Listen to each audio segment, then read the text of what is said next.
तो चलिए बच्चों अपन स्टार्ट करते हैं न्यू चैप्टर वेव ऑप्टिक्स।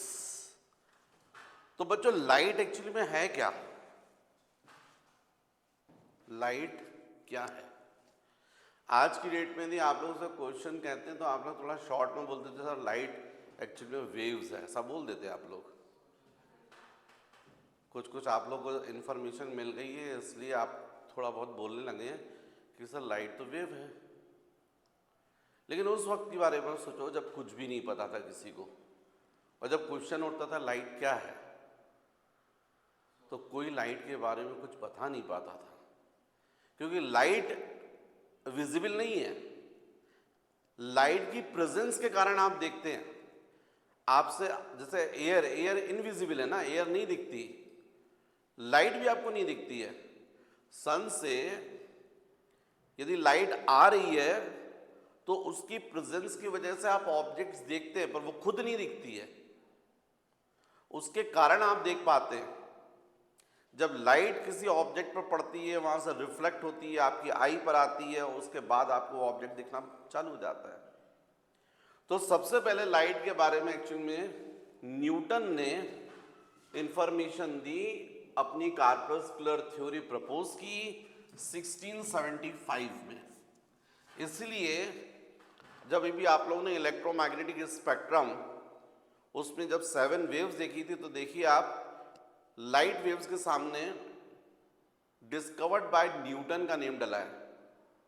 क्या न्यूटन के पहले लोग अंधे थे क्या? उनको नहीं दिखाई देता था?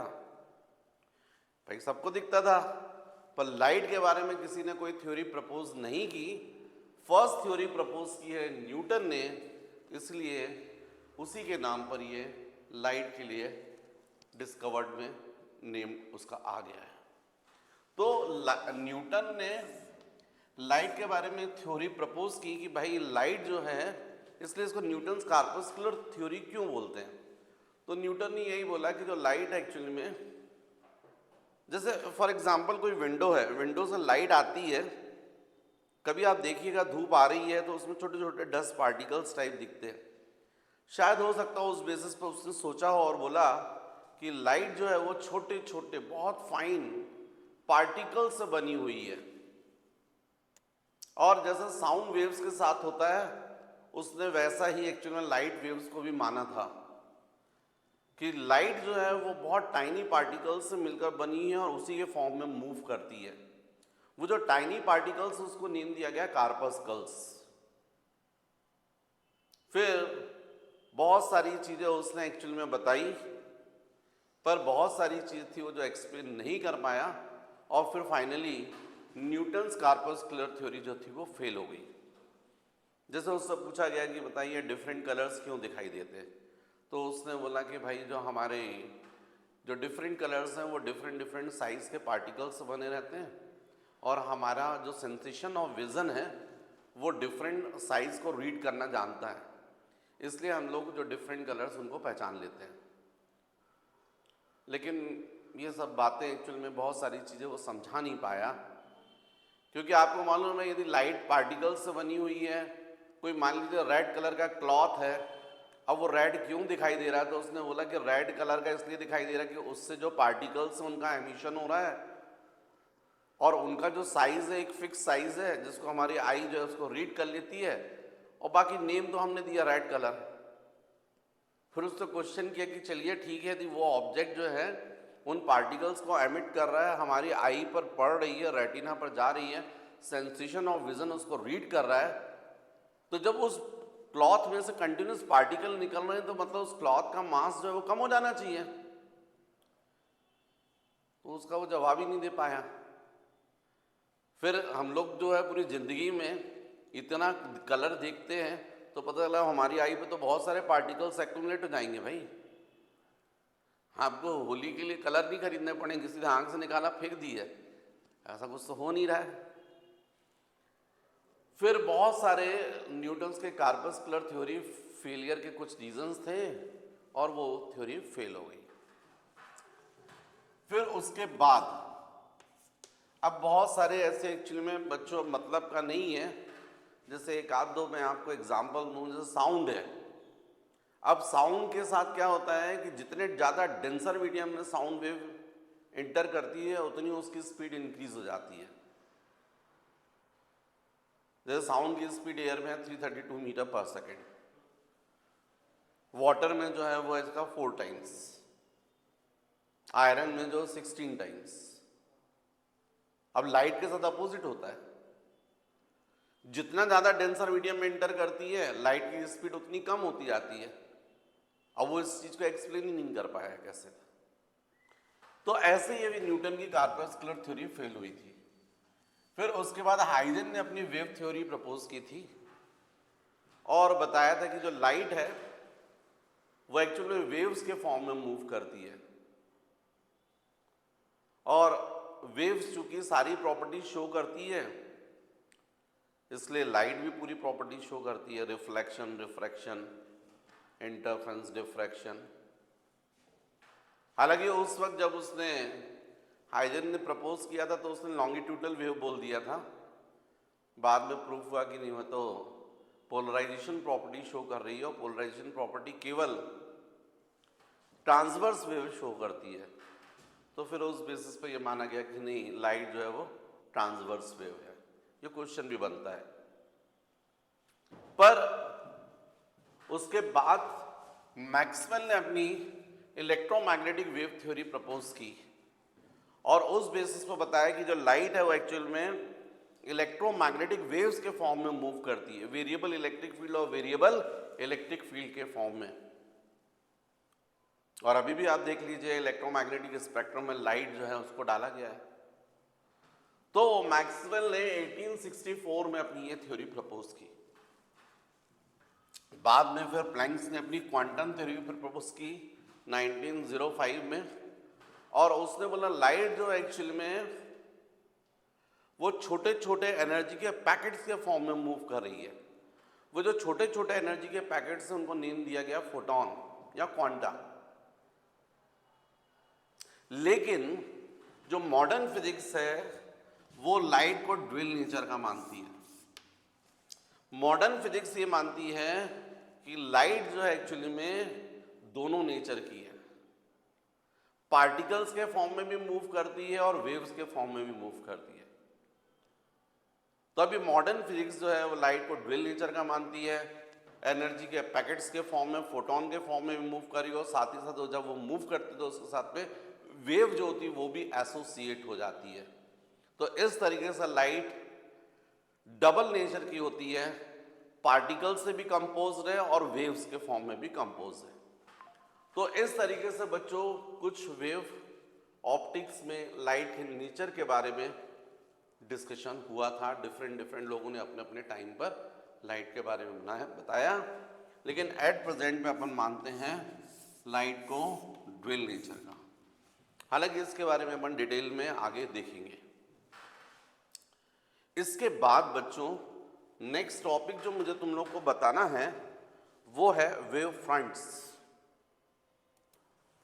तो नेक्स्ट बच्चों अपन को पढ़ना वेव फ्रंट। अब रहा सवाल वेव फ्रंट की डेफिनेशन, तो हम लोग बोल सकते हैं द प्लेन और surface on which each particle of medium are in same phase is called wave front. ऐसा प्लेन या ऐसा सरफेस जिस पर मीडियम का हर पार्टिकल जो है वो सेम फेस में होता है, same face, face PHASE, face, उसको हम बोलते हैं वेव फ्रंट। मैंने पहले भी आपको समझाया कि फेस का मतलब पोजीशन से होता है। अभी थोड़ा सा आपको क्लियर हो जाएगा, पहले थोड़ा आप डेफिनेशन सुनिए फिर मैं आपको समझाता हूं, क्योंकि जनरली एग्जाम में ये बहुत इंपॉर्टेंट है। आपको वेव फ्रंट भी आता है और इनके जो टाइप्स है उनके ऊपर भी शॉर्ट नोट्स के लिए आता है।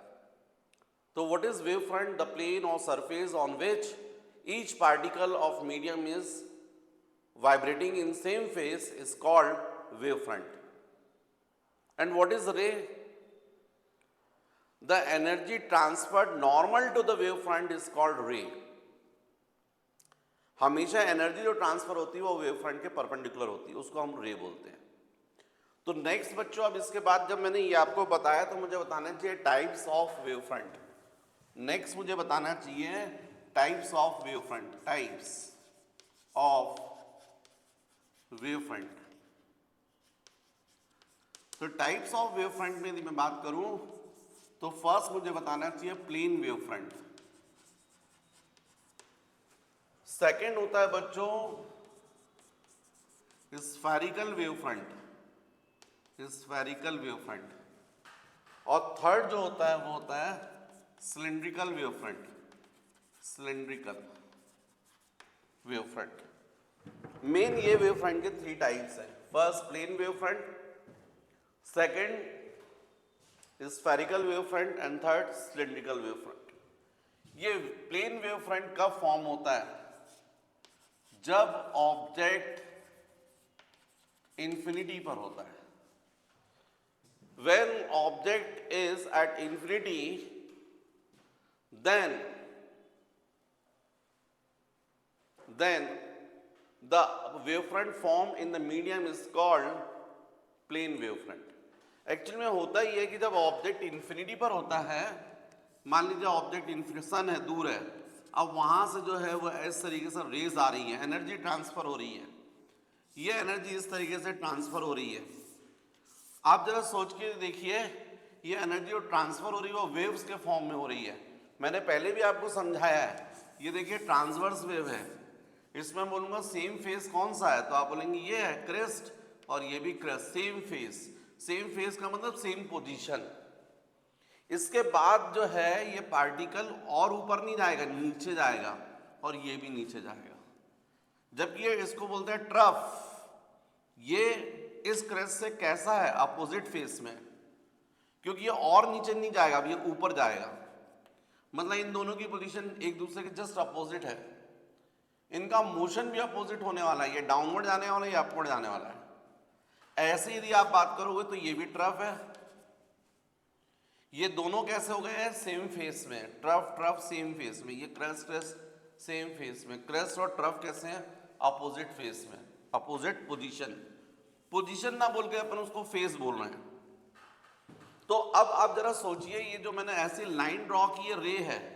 एक्चुअली में ये जो रे है वो वेव्स के फॉर्म में मूव कर रही है, ट्रांसवर्स वेव। यहां पर भी बात करें तो इस तरीके से मूव कर रही है, यहां से भी मूव देखिए ऐसा। तो यदि हम यहां पर देखें तो ये क्रेस्ट है, क्रेस्ट है, क्रेस्ट है। मेरे पास में पॉसिबल नहीं है, बोर्ड पर तो ऐसा दिख रहा है कि एक दूसरे के ऊपर नीचे बनी हुई है, पर एक्चुअल में ये सब एक दूसरे के पैरेलल हैं। यदि ऐसी ट्रांसवर्स वेव है तो इसी के साइड में दूसरी है, फिर तीसरी है।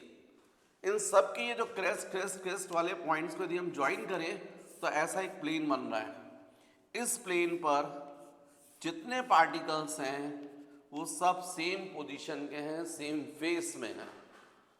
इसको हम बोलेंगे प्लेन वेव फ्रंट। ऐसे आप देखिए, ये ट्रफ है, यहां पर नेक्स्ट ट्रांसवर्स वेव का ट्रफ, और फिर ये देखिए इसका ट्रफ। इन सब ट्रफ पॉइंट्स को बात करें तो ये भी इस प्लेन पर है, तो ये भी क्या हो गया? वेव फ्रंट हो गया। सेम पोजीशन के पार्टिकल है।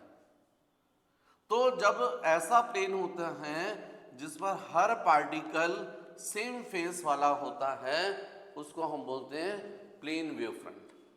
ये कब बनता है? जब ऑब्जेक्ट इंफिनिटी पर होता है, सोर्स इंफिनिटी पर होता है।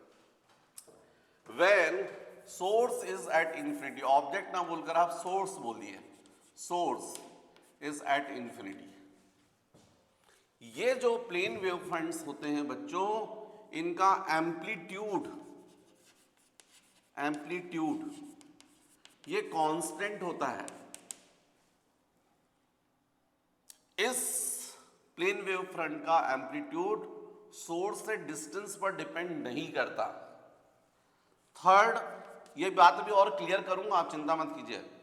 और थर्ड, कभी भी किसी भी वेव फ्रंट की जो इंटेंसिटी होती है ये डायरेक्टली प्रोपोर्शनल होती है एम्पलीट्यूड स्क्वायर के। तो जब एम्पलीट्यूड ही कांस्टेंट है तो इंटेंसिटी भी क्या होगी? कांस्टेंट। अब ये जितनी बातें मैंने की हैं, इन बातों को मैं आपको समझाता हूं, आप बहुत इजीली समझ जाएंगे।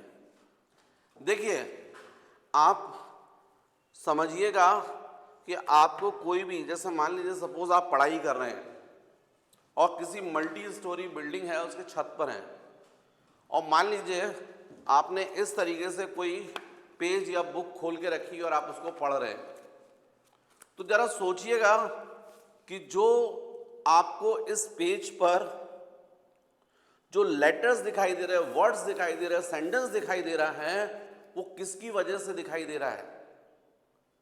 जब आप टॉप छत पर हैं तो सन जो है वो इन्फिनिटी पर है, वहां से रेज आ रही है, एनर्जी आ रही है।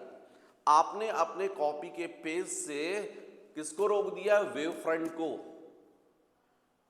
क्योंकि आपके कॉपी के पेज पर जितने पार्टिकल्स होंगे, जो एनर्जी वहां तक पहुंची है, एक साथ पहुंची है, इक्वल डिस्टेंस ट्रेवल किया ना। और लाइट की स्पीड कैसी है? कांस्टेंट, 3 × 10⁸ मीटर पर सेकेंड। डिस्टेंस जो है वो फिक्स है, तो टाइम कितना लगा होगा? सेम।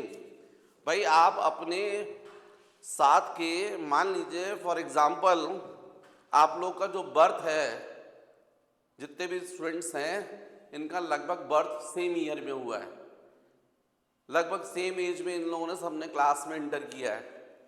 मान लीजिए 6 साल की उम्र में आप सब जो थे नर्सरी में थे, 1 साल के बाद आप कहाँ पहुंच गए? LKG में। नेक्स्ट 1 ईयर आफ्टर कहाँ पहुंच गए? UKG में। नेक्स्ट आफ्टर 1 ईयर कहाँ पहुंच गए? क्लास 1 में। तो सब एक फिक्स टाइम पर एक फिक्स क्लास में पहुंच रहे हैं ना। वैसे ही जो मैंने आपको बताया, कॉपी का पेज जब आपने खोला था टॉप सर्कल, आप जब मल्टी स्टोरी बिल्डिंग के छत पर है, तो जो वहां पर वेव फ्रंट है, उस वेव फ्रंट पर जितने पार्टिकल्स पहुंचे हैं सब सेम टाइम में पहुंचे हैं। क्योंकि लाइट की स्पीड फिक्स है, डिस्टेंस फिक्स हो गया, तो टाइम भी सेम लगेगा। भाई speed is equal to distance upon time, तो time is equal to distance upon speed.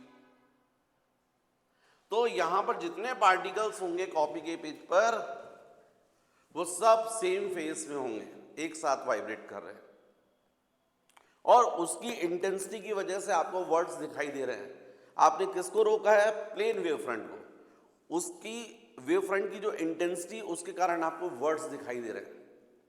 पर मान लीजिए आप पढ़ रहे थे, फिर पढ़ते पढ़ते लिफ्ट से आप उतरे, मल्टी स्टोरी बिल्डिंग थी, मान लीजिए फॉर एग्जांपल 20 मंजिला।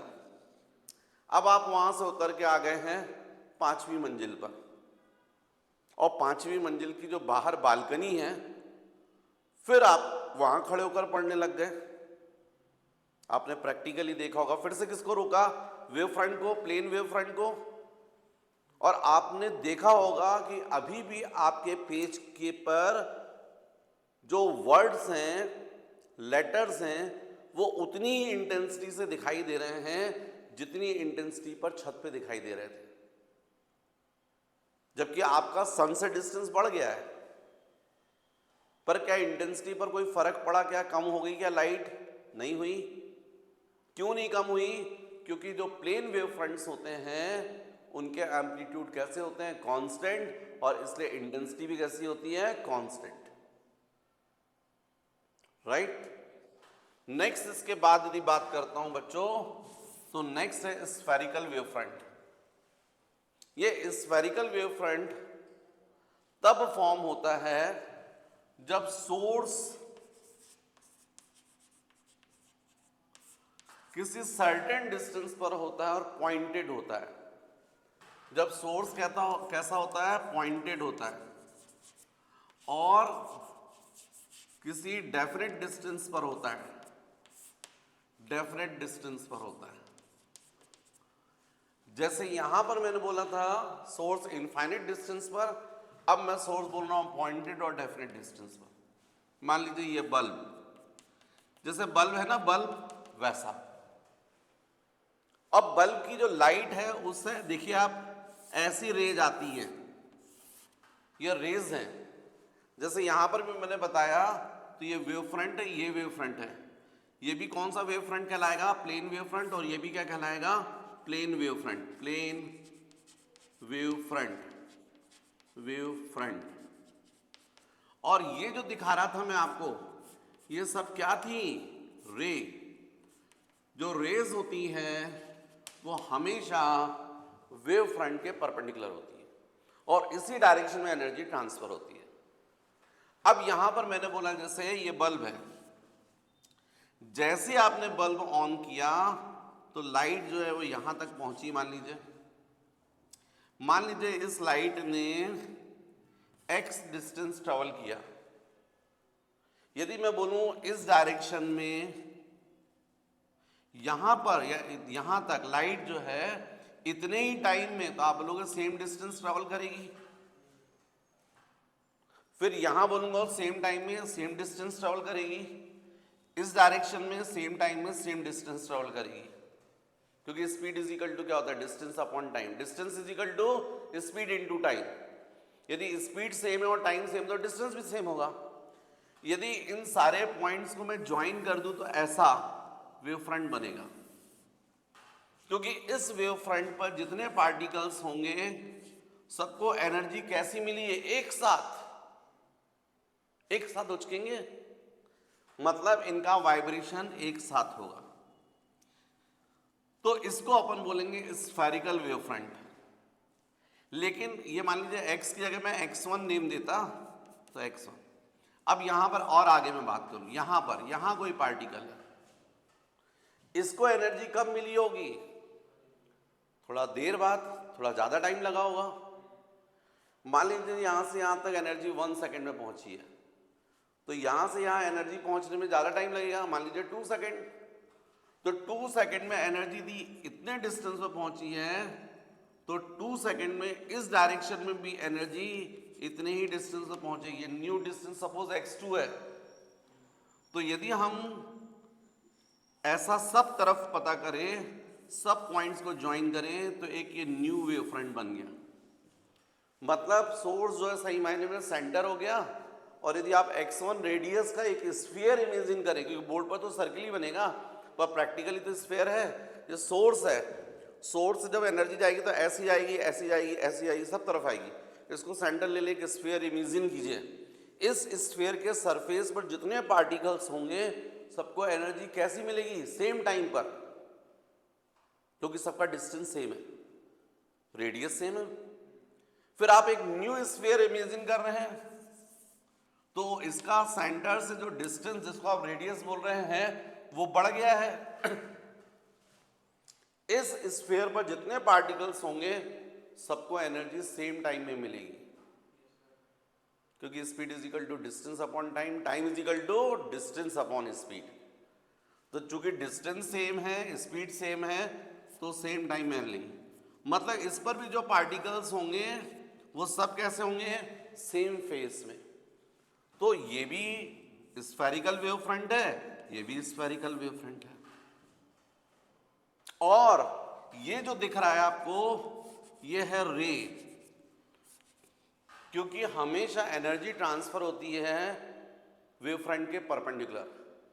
यदि आप इसको स्फीयर बोल रहे हैं तो स्फीयर के परपेंडिकुलर क्या होता है? रेडियस। इसका मतलब रेडियस के डायरेक्शन में ये हो जाएगी आपकी रेज, ये और ये जो आपको, और ये जो दिख रहे हैं वो क्या हुए? Spherical wave front, spherical wave front. ये जो स्फेरिकल वेव फ्रंट होता है, हर वेव फ्रंट का जो एम्पलीट्यूड होता है उसका सोर्स से जो डिस्टेंस है उससे इनवर्सली प्रोपोर्शनल होता है। मैं क्या बता रहा हूं आपको कि जो मैंने आपको स्फेरिकल वेव फ्रंट बताया है, इसका amplitude inversely proportional to x होता है।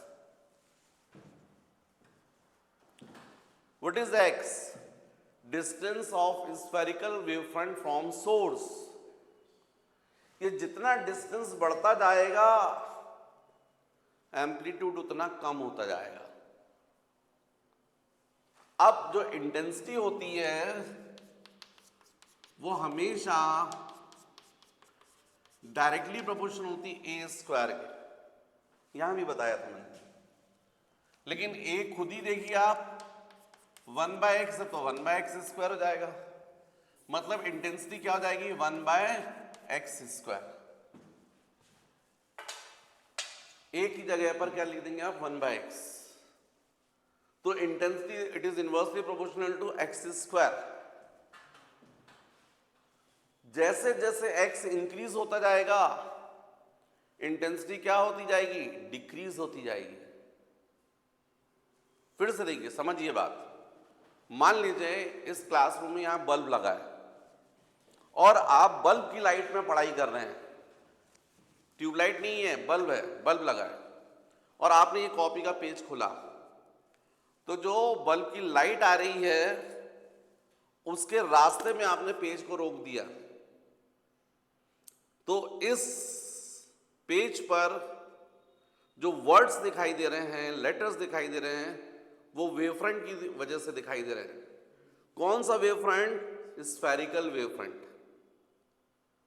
स्वाभाविक है आपको लेटर्स जो दिखाई दे रहे हैं वो उसकी इंटेंसिटी कुछ है, लेकिन थोड़ा सा आप आगे चले गए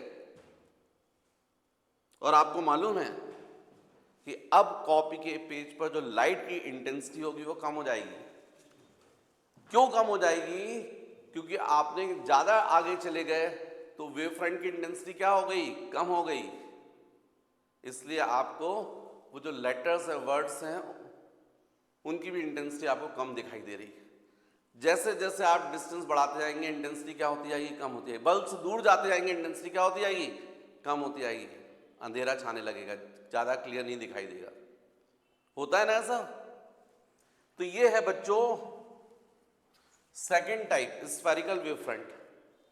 ये तब बनता है जब सोर्स कैसा होता है, पॉइंटेड होता है और एक डेफिनेट डिस्टेंस पर होता है। थर्ड जो है वो है सिलिंड्रिकल वेवफ्रंट।